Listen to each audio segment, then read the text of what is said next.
ఆర్టీసీలు మీ కళ్ళకు కనబడతలేరా? అసెంబ్లీలో ఆర్టీసీలో ముచ్చట తీస్తే పక్కంగా నూకుతురు. ఎందుకని ఏమిటికి అని ఈ రకంగా హరీశమయ్య బాగానే ఆర్చుకుంటుండు. ఇక ఇందా పరి ఏందో నొల్లి.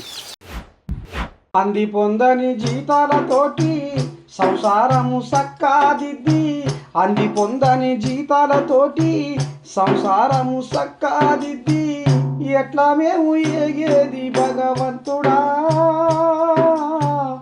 ఎట్లా మేము నడిచేది భగవంతుడా.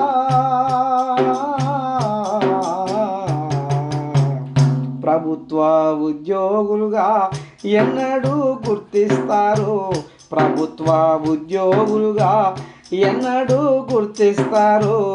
ఆర్టీసీ కార్మికులంటే చులకన చేస్తున్నారు, ఆర్టీసీ కార్మికులంటే చులకన చేస్తున్నారు. ప్రభుత్వాలు మారినా పాలకులు మారినా మా తలరాత మారలేదు దేవుడా, మా తలరాత మారలేదు దేవుడా.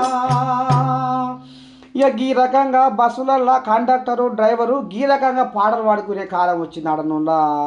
ఇక మరి ఏం చేయమంటారు, ఎట్లా చేయమంటారు అంటే, మరి ప్రభుత్వ ఉద్యోగులుగా ఎన్నడూ గుర్తిస్తారు ఈ ఆర్టీసీ కార్మికులా అని హరీష్ రావయ్య ఈ శాసనసభలో అసెంబ్లీలో అడిగితే ఒక్కలన్నా నోరు ఒక్కలు అంటే ఒక్కరు కూడా సపోర్ట్ చేస్తలేరట. అసలు ఈ ఆర్టీసీ కార్మికుల గురించి ఊసు కూడా ఎత్తలేరట. మరి ఎందుకని? ఆర్టీసీ కార్మికులు అంటే ఇంత చిన్న చూపు ఎందుకు? ఆర్టీసీ కార్మికులు అంటే ఇంత సులకనగా ఎందుకు చూస్తున్నారు అని హరీష్ రావయ్య బగ్గుర మండిపడుతుండులా. అసలు ఏంది ఎట సంగతి, ఏమనుకొస్తుండు, ఎటటి సంగతో ఇందాం పారి మనం కూడా. ఈరోజు సభలో అత్యంత ముఖ్యమైన ఆర్టీసీ కార్మికుల విషయం చర్చకు వచ్చినప్పుడు ప్రభుత్వం సమాధానం చెప్పకుండా పారిపోయింది. ప్రభుత్వం సూటిగా సమాధానం చెప్పలేకపోయింది. మేము సూటి ప్రశ్నలు వేసిన ఏ ప్రశ్నకు కూడా సమాధానం చెప్పకుండా ఊకదంపుడు ఉపన్యాసాలు కొట్టి ఆరోపణలు చేసి తప్పించుకోవాలని ప్రయత్నం చేసినారు. శాసనసభలో మందబలంతోనో అధికారాన్ని ఉపయోగించో సభా నాయకుడిగా మీరు మా గొంతు నొక్కుతారేమో కానీ రేపు ఆర్టీసీ కార్మికుల హృదయాలను మాత్రం మీరు గెలుచుకోలేరు. ఇవాళ అర్థమైంది. రాష్ట్రంలో ఆర్టీసీ కార్మికులందరూ కూడా గమనిస్తూ ఉన్నారు. ఈ ప్రభుత్వం ఎన్నికల ముందు ఏం చెప్పింది, గెలిచిన తర్వాత ఏం చేస్తుందో ఇవాళ రాష్ట్రంలోని ఆర్టీసీ కార్మికులందరూ కూడా చూశారు. మేమేమడిగాం, మా ప్రభుత్వం ఉన్నప్పుడు ఆర్టీసీ ఉద్యోగులను ప్రభుత్వ ఉద్యోగులుగా గుర్తిస్తూ నిర్ణయం తీసుకున్నాం. అసెంబ్లీలో బిల్లు పాస్ అయింది, గవర్నర్ గారు ఆమోదించిండ్రు, గెజిట్ కూడా పబ్లికేషన్ అయింది.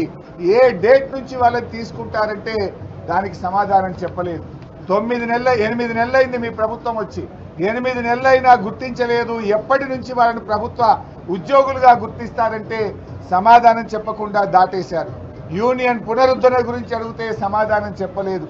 చనిపోయిన పిల్లలకు రెగ్యులర్ ఉద్యోగాలు ఇవ్వాలంటే దాని మీద సమాధానం చెప్పలేదు. ముఖ్యమంత్రి గారు ఫిబ్రవరిలో ఇచ్చిన చెక్కు 300 కోట్లు, అది డమ్మీ చెక్ అయింది.